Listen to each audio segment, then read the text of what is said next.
Hello and welcome to our webinar today. We're talking about VAT changes for private and independent schools and what does that mean for you. And we're holding the webinar very soon after the autumn budget, and we will all recall Rachel Reeves announced at the beginning of the budget that it was a significant change for us, and that's what the government had been elected to do. And oh my goodness, what changes have they announced, and particularly, I think, for the school sector. So we have a lot of things that we're going to cover today.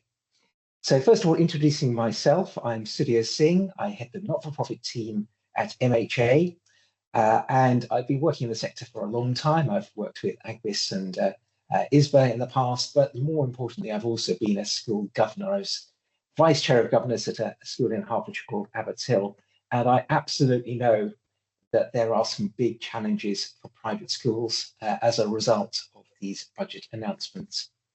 Now, some of you may not be familiar with MHA. MHA is a national firm of accountants, and we're part of Baker Tilly, a top 10 global accounting practice.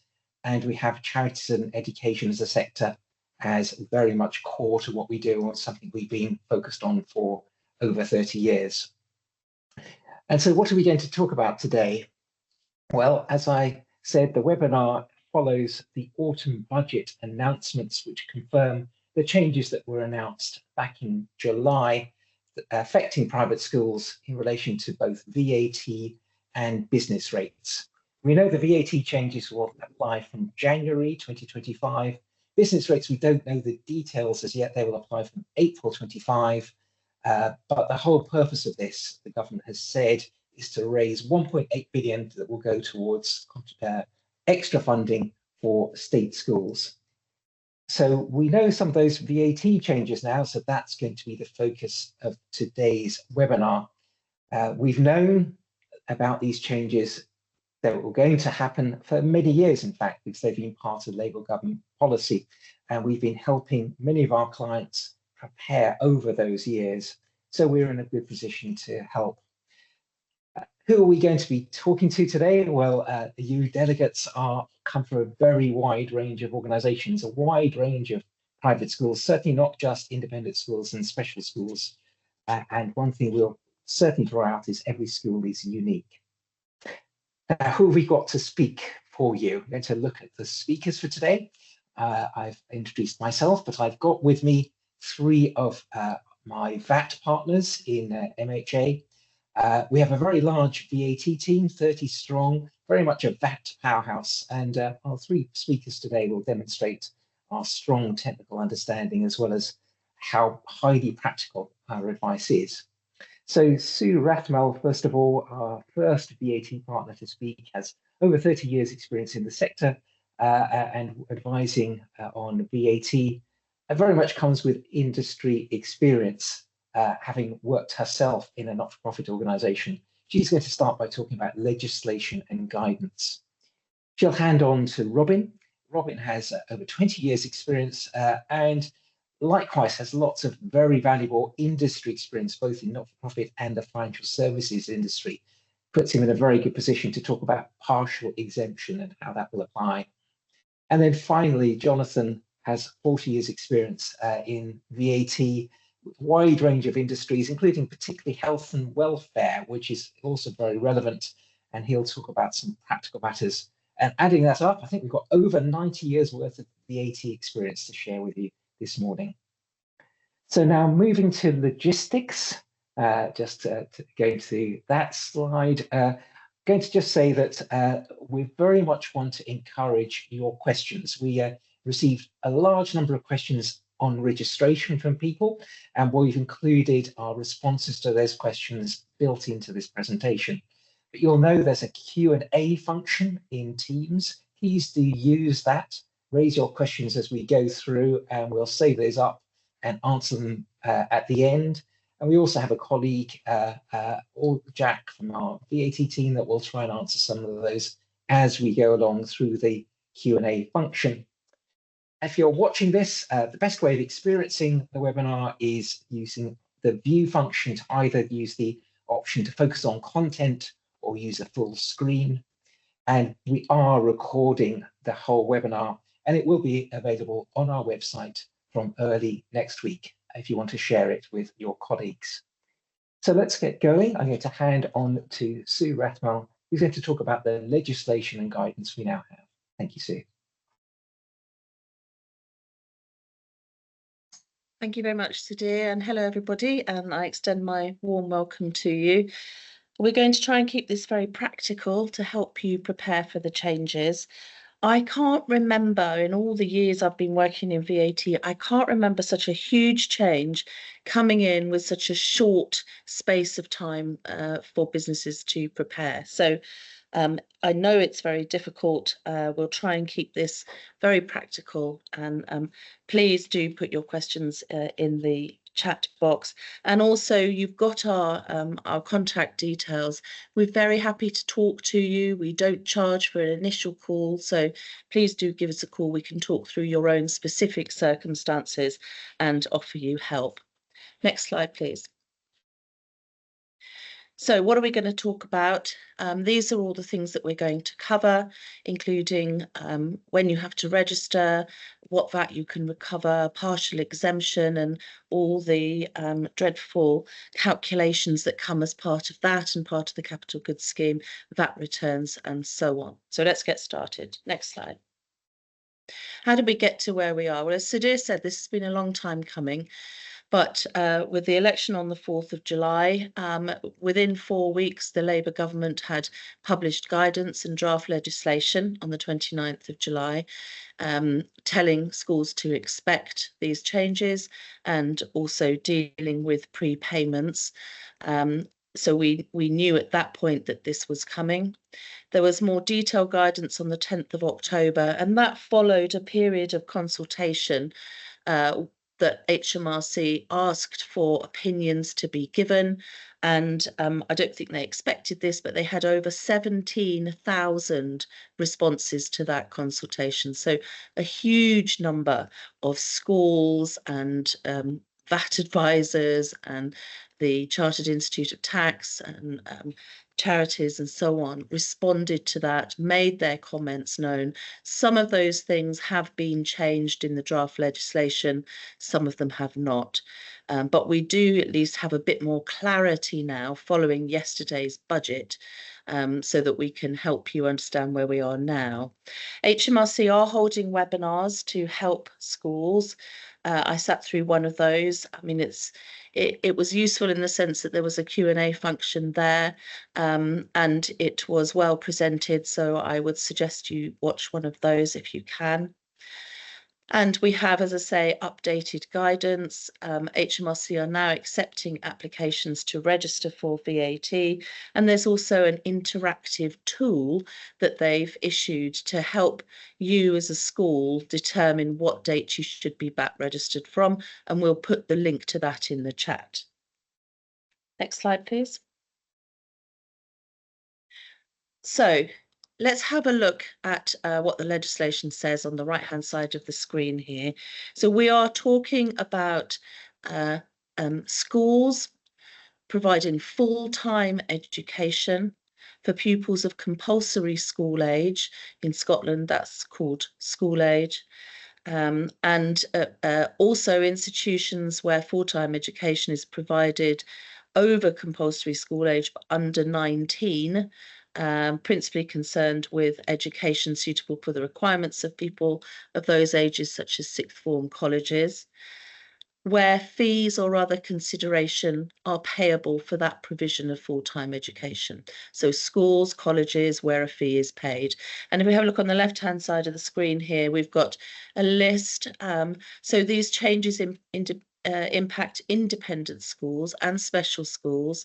Whether you charge parents or local authorities, are still impacted, including non-maintained special schools. Now, NMSS schools were not originally part of this, but in yesterday's budget, that was changed so that these schools now are within the VAT net. You will charge VAT on fees, whether to parents or more usually perhaps to local authorities. Also included are performing arts schools and faith schools, and we also have some guidance about schools that receive funds under the music and dance scheme, and they are also affected by this in a slightly more complicated way. So if you're one of those schools, do please get in touch with us because we can help you. It will affect independent sixth form colleges, but not further education providers. And it also will not impact summer schools delivered to non-pupils because this isn't full-time education. Also, HMRC clarified yesterday in the budget that English as a foreign language courses provided by private schools will continue to be VAT exempt, so they are not impacted by this. Next slide, please. So, what is actually subject to VAT and when does it start? So the legislation provides us with this definition of the services that are subject to VAT. Education by a private school other than the provision of education in a nursery class.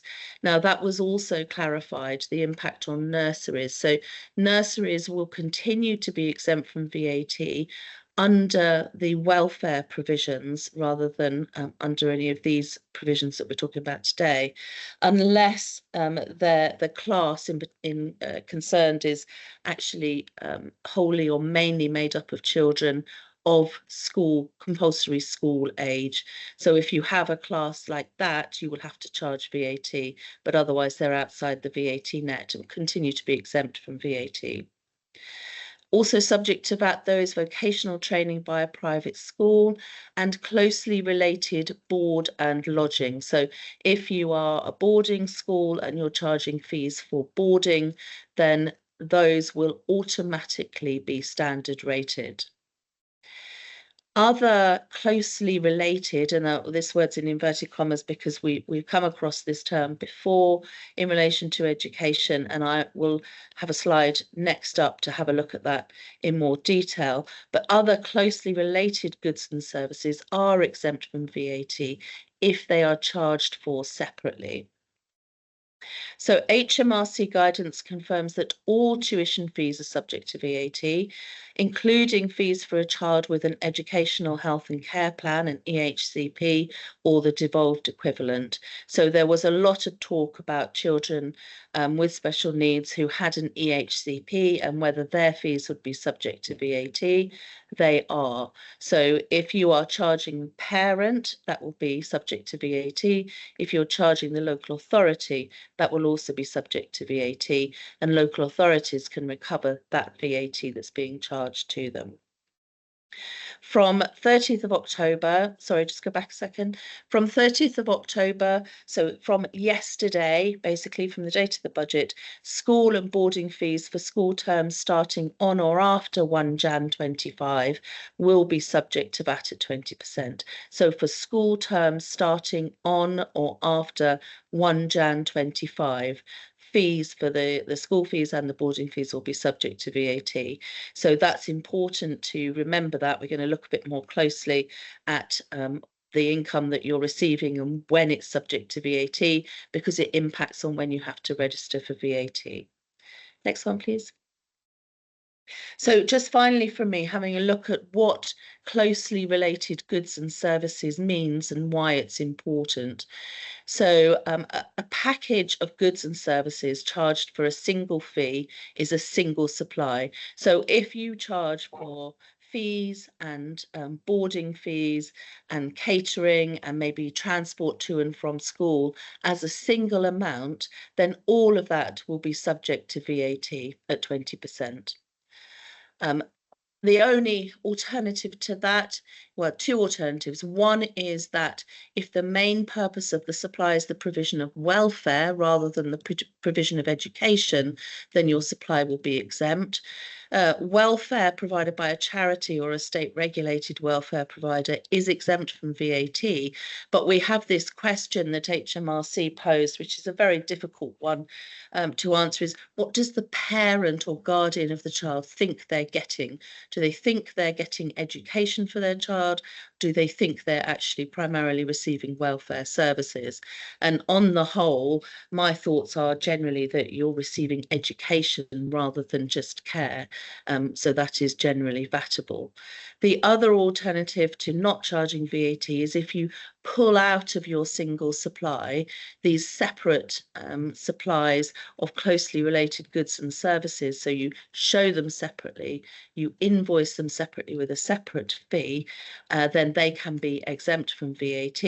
And these include catering, transport, school trips, field trips, wraparound care like breakfast clubs and after school clubs, but not after school clubs that are educational. This is after school clubs that are really just care. So things like sports clubs will be VATable, and also things like language clubs after school will be VATable. Stationery will be exempt as well. So these are if you show them separately. There is some doubt about school trips, because if you arrange a school trip for your pupils and, for example, you buy in accommodation, transfers and a tour, and you supply those on to the child or their parent, then actually you fall under the tour operator's margin scheme, which is a totally different way of accounting for VAT, something that we specialise in here at MHA. But I can tell you that it's nasty to have to deal with, and to get out of that, I would recommend that you look at using an external holiday provider so that you're not actually involved in putting the holidays together, and then that will take you out of the tour operator's margin scheme and probably out of liability as well, which is, I'm sure, where you want to be. So that is everything that I had to say, and I am going to hand over to my colleague now, Robin Prince. Robin. Great. Thank you, Sue. We're now going to consider when schools can recover the VAT which they've incurred on their purchases, and this is known as the input tax which have incurred. So when a school only makes taxable supplies, it can recover in full the VAT that it incurs on the purchases, and if a school only makes exempt supplies, it can't recover any of that VAT that it incurs on purchases. But as we know, schools make a wide range of supplies, and some of them, such as tuition fees, are now going to be subject to VAT, whilst others, Sue's just touched on there, around welfare, nurseries, catering and other closely related supplies, they're going to continue to be exempt. So we move the slides on, please. And again. Thank you. So taxpayers who make both taxable and exempt supplies are said to be partially exempt, and they're required to have a calculation which allows them, which is known as their partial exemption method, and that calculation gives them a recovery rate for how much VAT they can recover. The purpose of a partial exemption calculation is to apportion the VAT that is incurred on general overhead costs, known as the residual input tax, and between the taxable and exempt supplies that the school makes. This apportionment must be fair and reasonable, and what we're looking to do is reflect the way the costs are used by the schools. An important element about operating a partial exemption method is the need to be able to identify the different liabilities of supplies and the recoverability of purchases. This is normally done in the accounting system, so that it's configured in such a way to assign a tax status to each sale and each purchase at the point of entry. So you would normally have a tax code which flags income as either taxable or exempt, and the same way as a purchase, whether it's recoverable, partially recoverable or irrecoverable.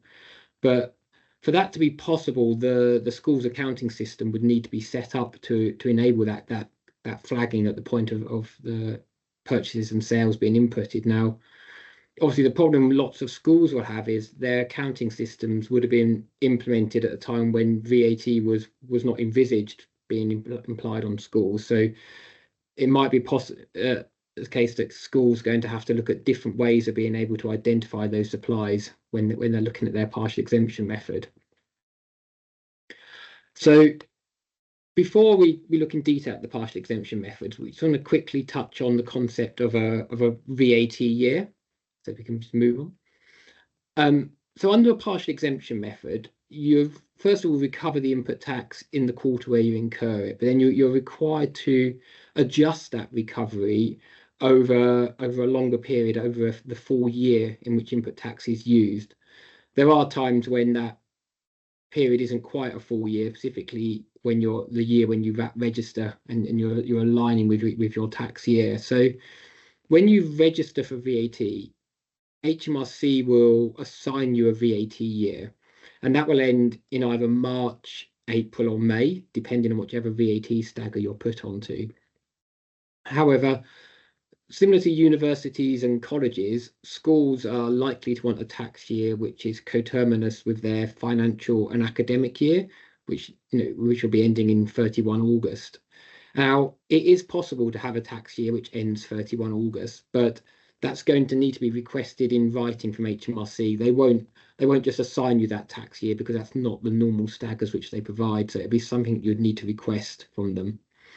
And then the way that will work is that your first VAT year, assuming you're not currently VAT registered and you're just applying to VAT register, your first VAT year will run from your registration date up until 31 August 25. So that's a shorter period, not a full year. And then each subsequent year will then run from the 1st of September to 31 August and then continue on from year on year after that one. So now we've done that, let's have a look at actually how we calculate the amount of recoverable VAT when we're looking at these years. So the default method of recovery is known as the standard partial exemption method. So firstly, as with nearly all methods, what you're required to do is identify costs which relate wholly and exclusively to making exempt supplies, and that input tax is going to be blocked and not subject to recovery. Likewise, you're going to need to identify all costs which are used exclusively to make taxable supplies, and that can be recovered in full. The remaining costs, which in most organisations tends to make up the majority of the cost base, are the general running costs, which are on mixed-use buildings and support both taxable and exempt income. So this overhead cost, we need to work out a recovery rate for that overhead cost. And the recovery rate is given by adding up all of your taxable income and dividing that by the total income. So that total income being taxable plus exempt income, timesing that by 100, and that will give a recovery rate. So that recovery rate can be rounded up to the next whole number if your residual input tax is less than £400,000 a year. Otherwise, if you're a larger school than that and you've got greater than £400,000 of input tax, then it will need to be rounded to 2 decimal places. So what that means in practice, we've got a little case study here. So in our case study, we've got a school which receives £4 million worth of taxable fee income in its main school activities, but also has an attached nursery which receives £500,000 of exempt income in the nursery. And this school is incurring 1.2 million of VAT bearing costs, meaning it's got £200,000 worth of input tax that it's incurred on its expenditure. So this school's identified, first of all, that £10,000 of that input tax is irrecoverable, as it relates wholly to the nursery. So it's buying consumables which are being used in the nursery, only relate to the exempt activity of the nursery. It's got £40,000 worth of input tax which relates wholly to the taxable provision of education, so it can recover that in full. The remaining input tax, £150,000, is its residual input tax.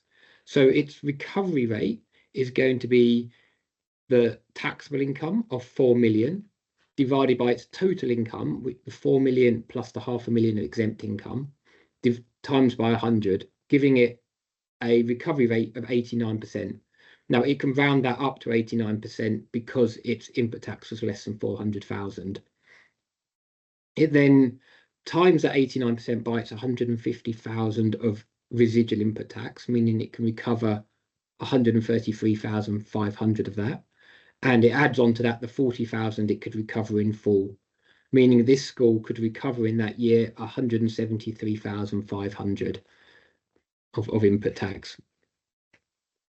So whilst this standard method works well on a smaller school, it's unlikely to be the best option for more complex schools, because even in this scenario here, we had fairly simple income streams we were looking at there.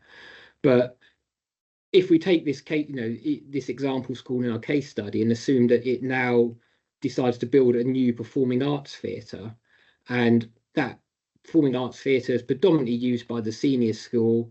However, once a year, the nursery puts on a nativity play in it, so it has a little bit of exempt use.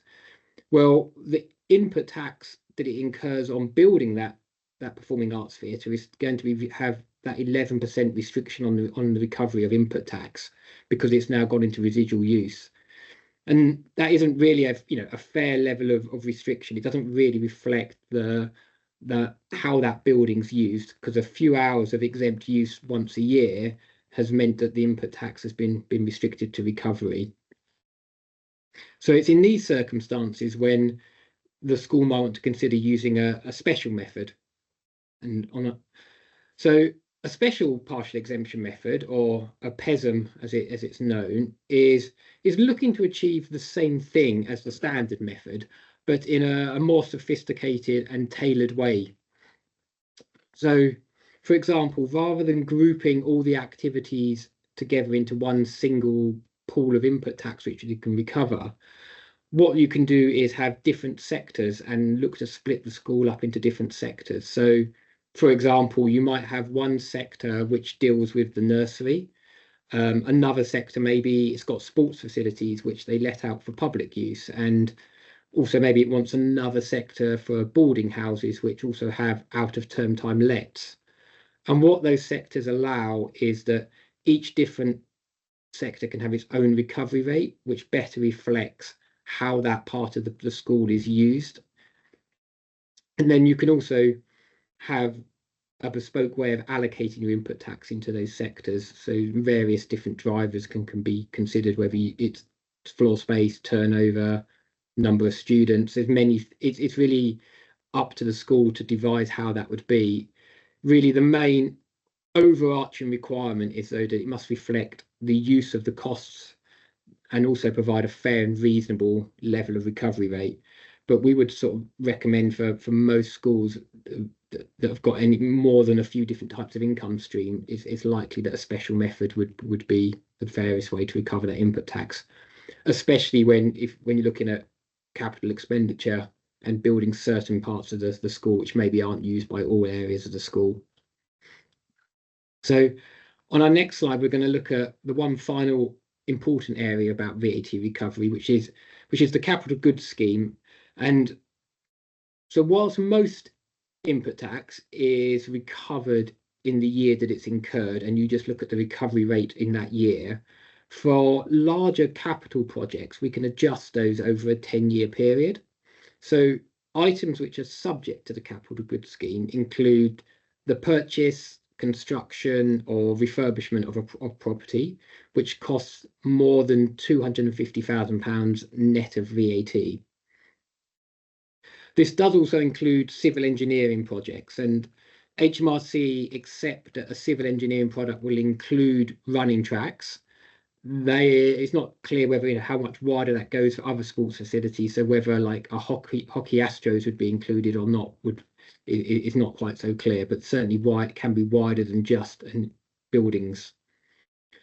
There is also, for the sake of completeness, a 5-year capital goods scheme on computer equipment, but that requires that a single item of IT equipment must cost more than £50,000. And in practice, that's pretty limited, because it's not often you're buying a single item for that that would go over that value. So we don't see many people applying the computer equipment CGS.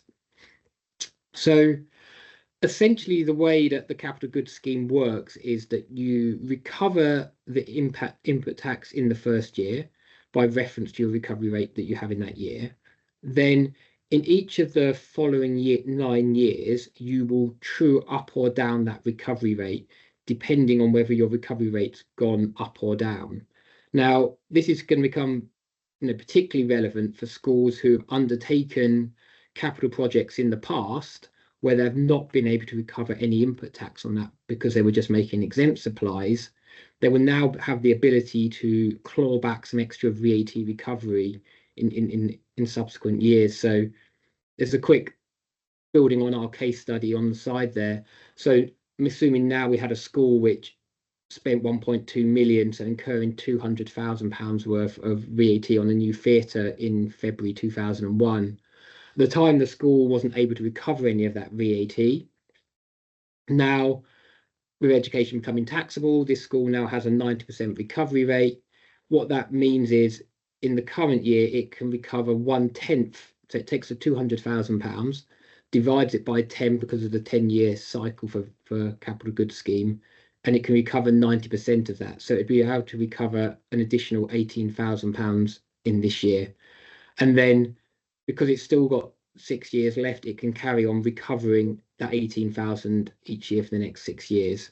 So in total, being able to recover an extra 108,000 of that theatre. So certainly would say that any schools which have undertaken any building works in the past 10 years, obviously the more recent it is, the more VAT you're going to have the chance to recover, but certainly an area to be looking at. And it is sort of worth mentioning the capital goods scheme. This isn't an optional thing. It's something that schools will be required to do on that. So that's a quick, go through of the areas of input tax recovery. It is a complex area when looking at partial exemption, and as with many things we're looking at today, lots of it is going to be specific to each school and exactly how it operates, the income streams it's got, and the sort of cost base it has. But hopefully that gives a good idea of the overview of things to be considering. So now going to hand on to Jonathan, who's going to be looking at some of the practical implications of all of this. Thank you, Robin. If we could go to the next slide, please. As a segue between Robin's section and mine, which is going to shortly get to the very practical issue of when to register for VAT, we'll start with pre-registration input tax.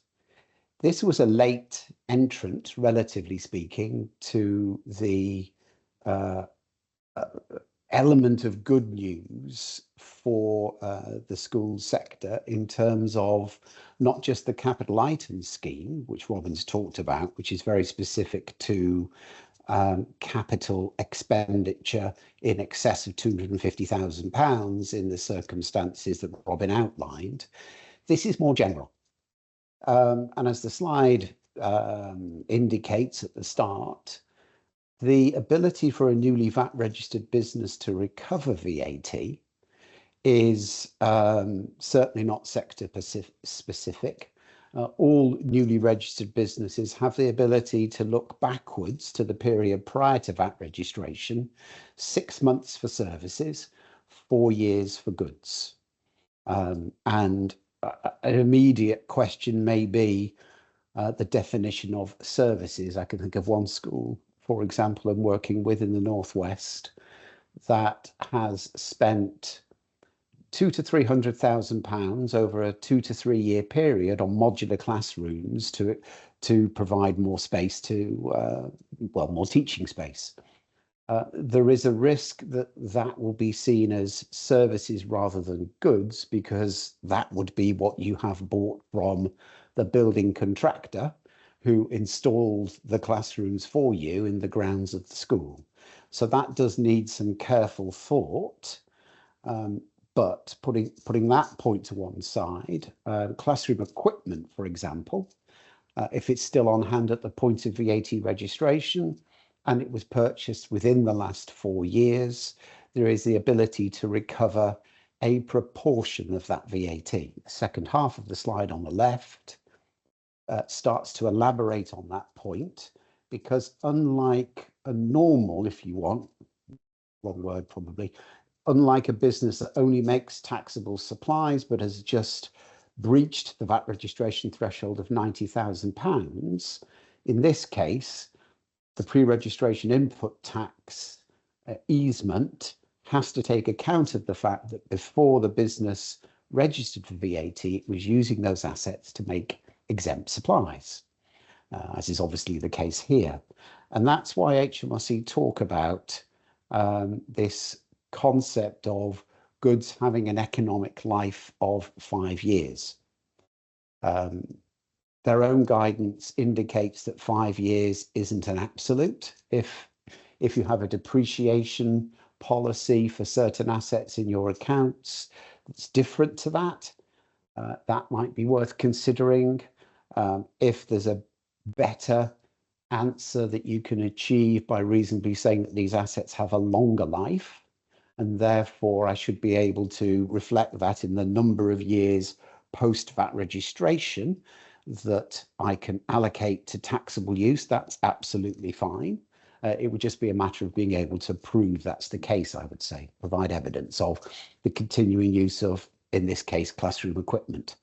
For services, before we get to the case study, what you must be able to show is that the services are still being used. So back to potentially construction services, let's say you've replaced the roof on the school, you've purchased services, as long as that's within 6 months of VAT registration, then clearly the roof is still being used by the school post registration, and therefore the VAT can be included as recoverable VAT on the first return.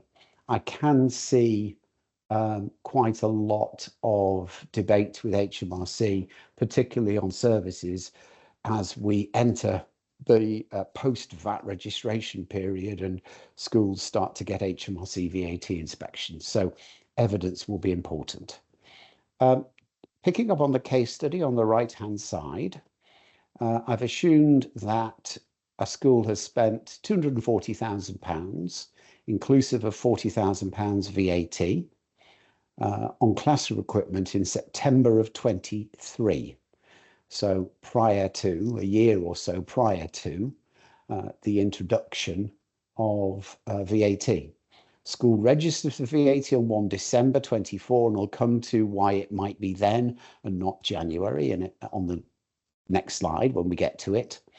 And the classroom equipment is still in use. And the school has adopted the 5 years suggested by HMRC, which equates, of course, to 60 months as the economic life of the goods. The school can recover, in this example, the 40,000 VAT by reference to 45 of the 60 months of the economic life of the equipment, and therefore recover £30,000.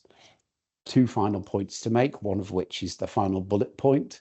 The way in which you recover pre-registration input tax, unlike the capital item scheme that Robin was talking about, is always by putting it on the first return. This is terribly important because that's what the legislation says. It's what HMRC guidance says. And in my experience, more generally with this legislative easement, HMRC will police that and will routinely disallow VAT that isn't included on the first return. So do watch for that. The other point to make, just to cover it in this case study, I've assumed this is a classroom being used by compulsorily school-aged children, and therefore the classroom is only being used to make taxable supplies. And going back to Robin's point about partial exemption and a special method being able to sectorize, this would be a good example of where that makes sense, because you recover all of the VAT by demonstrating that these classrooms are only used by kids who are, well, 5 and up in simple terms, and therefore you're only making taxable supplies. Next slide, please. So VAT registration. For those that have been following this, you will be aware that this is a bit of a mess. Highly unusual, unique in my own experience, that we have a situation in which working out what payments you need to include when for the purposes of VAT registration are quite this complicated, which is why this slide's quite busy. So I'll work through each bullet point in turn. First one, Sue mentioned at the start of the presentation that there was a date of 29 July when HMRC, or the government, Treasury, I suppose, first announced these changes for definite post-election. In addition to just announcing them, there was also what's called anti-forestalling legislation that was published at the same time, which meant that any payments received from 29 July to 29 October, day before the budget, if they related to terms starting on or after 1 Jan 25, they were caught. It's only payments on 28 July or before that aren't. So that's, as we go through these bullet points, you'll see the relevance of that. So the first one, payments received before 29 July, which relate to a term starting after 1 January, I've said may be exempt from VAT. And the reason for that is HMRC have said that they will challenge situations in which a parent, let's say, makes a lump sum payment without specifying quite what they're paying for, or the school hasn't yet finally decided what the term time fees are, let's say for the 25-26 academic year, and therefore the payment that the parent made before 29 July could not be in final settlement of those terms fees because those terms fees haven't yet been set. There is a risk there that HMRC particularly focus on in their guidance. As I've mentioned, payments between 29 July and 29 October are subject to VAT. And we have a funny time of supply instruction within the anti-forestalling legislation that the time on which you pay VAT on the payment in that period is the later of 1 January or the start of the relevant term. And then finally, as Sue mentioned earlier, payments from yesterday onwards are subject to VAT when received, if they relate to the spring term or later in 2025. So you've got a mixed bag here of what you need to pay VAT on and when. And just to confirm before we get to the next slide, which will be a bit of a case study to bring this to life, hopefully, you're required to register for VAT at the end of any month if income in the up to 12 months proceeding on a rolling turnover basis, looking back, if the last 12 months turnover subject to VAT, so not the whole of your turnover, just the VAT-able element, exceeded 90,000, and you've got a forward-looking well, not the equivalent, a forward-looking registration requirement if your income in the next 30 days will exceed £90,000, then you need to register as soon as you have that expectation. So next slide to bring this to life. So I've assumed a school receives £200,000 before the 29th of July, the terms in 2025, £200,000 between 29 July and 29 October, 100,000 of which is for terms in 2025, split equally between the spring and summer terms. And it receives 75,000 in both November and December by direct debit, which in all cases are payments for the following month. So 75,000 in November for December tuition, and likewise 75,000 in December for January tuition. And that the spring term starts on the 7th of January. So breaking all of this down, the school will receive 75,000 in direct debits during December and has £50,000 looking back to the period from the end of July to the end of October, which relates to the spring term. So it has therefore breached the registration threshold on the forward-looking £90,000 basis during December. Just to cover it off, although it's not on the slide, it didn't in November because it only had 75,000 in November and none of that related to January education. So it's breached the VAT registration threshold in December and therefore must register for VAT no later than the 8th of December, as it expects to receive more than £90,000 in taxable income in the next 30 days. So one to watch. Absolutely pay close attention to all of those different amounts of cash and when they were received. Next slide, please. Just a bit of a wrap-up of other important issues to bear in mind. Robin mentioned in his part of the presentation changes to accounting records and the need at a very basic level to make sure you do start itemising VAT on expenditure, and I would highly recommend that's done straight away so that you can start tracking VAT, because given what I've mentioned about services, we are now very much in that 6-month pre-registration period, and also obviously goods. So if you're buying footballs for the football team now that are going to be used through the academic year, it would be sensible to pluck the VAT out, itemise it separately, because a good chunk of that VAT is going to be recoverable. And cost centres, as Robin mentioned, if you're going to particularly go down the need for a special method, starting to, if you're not already thinking about different cost centres, will help that process greatly. Invoicing, this is an important point.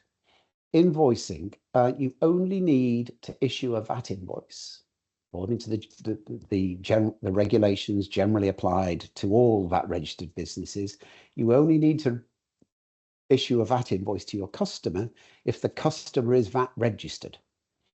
So I've used the example there of EHCP fees charged to a local authority.